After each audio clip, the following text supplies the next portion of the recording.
Experts say it's the first year consumers will feel the effects of President Trump's sweeping tax overhaul due to several changes. According to the IRS, so far the average refund has dropped $20. Financial advisor David Anderson says that's due to where people now fall in the new lower tax brackets. What people have interpreted from that is, oh, well, my tax refund is going to be bigger.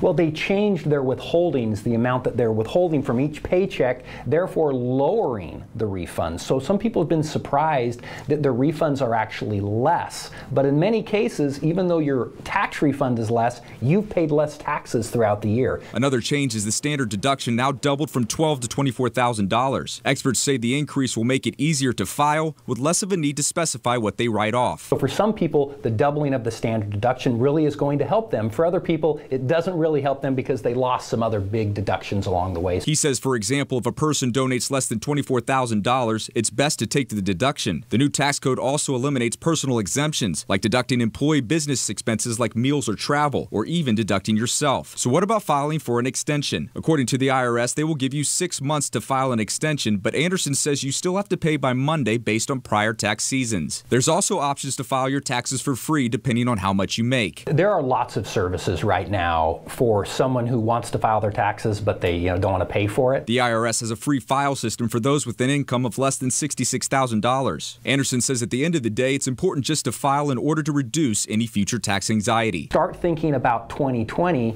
this year, because when you file next year, well, everything will have been done already. So be proactive, plan, sit down with your CPA, don't just wait until tax day and then dump everything on their lap.